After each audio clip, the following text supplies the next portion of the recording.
Okay, so last time I did a Mortal Kombat vs. Street Fighter, I did Sonya Blade versus Chun-Li. Wow, it was like being in a Tony Robbins motivational speech. I got drug across those coals. You know, while I do these sorts of videos, I do try to take it from an objective as possible sort of viewpoint. You know, and if somebody has, if it's 5 to 4, you know, I think character is probably more than likely going to win. Doesn't mean it's a lock, no. It's a more than likely situation. So, this time I decided to go with the two people who have claws, or blades. So we have Vega and Baraka. Vega, of course, was a boss in Street Fighter 2, predominantly known for being really fast, doing wall climbs, or climbing the chain link fence in the back of the stage, and having lots of reach because of his claw. Then later on he went to the point where if you hit him enough times he would lose his claw or his mask. Being a very fast, very vain fighter, he could pretty easily get his spirit kind of crushed. Now the other side you have Baraka. Baraka, with the exception of the first Mortal Kombat movie, has normally been depicted as kind of like a bizarre mutated creature that has really long straight blades that come out of his forearms. Think of it kind of like Wolverine, but just one blade. Undeniably vicious and part of a race of creatures.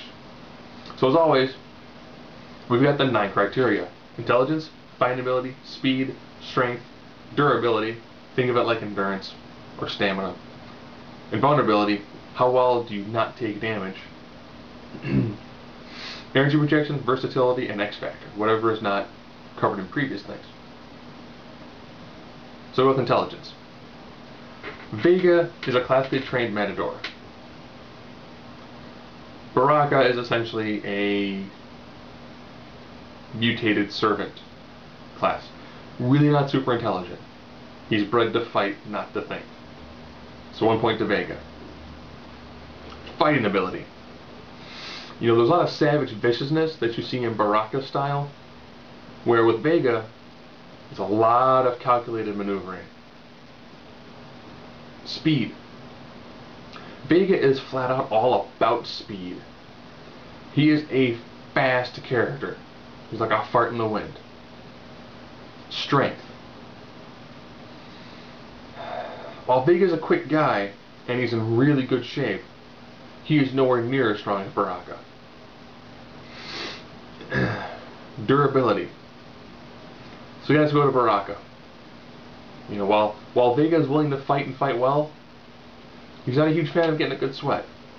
Where Baraka essentially is almost kind of like a slave warrior class. He's bred for nothing more than physical activity. That's why he's normally like an army grunt. Invulnerability.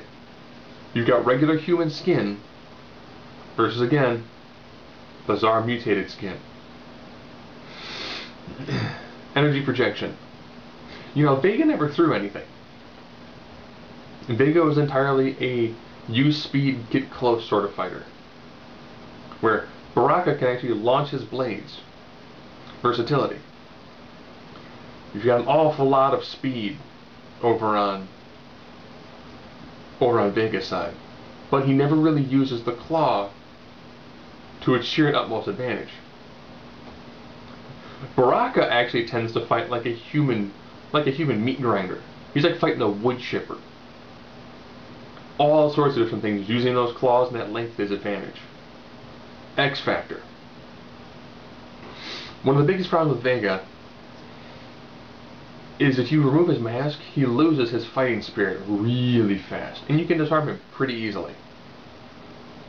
Baraka, his blades are built into him, so you really can't disarm him. And being that he's more or less kind of like a grunt, he will fight his way till he dies. Where with Vega, if you remove his claw, he's not going to have as much oomph to him anymore. If you remove his mask, he's pretty much as good as gone. So, Vega, Baraka, while I think if Vega can use his speed, his intelligence to his advantage, he'll make it hard for Baraka to land that first good hit.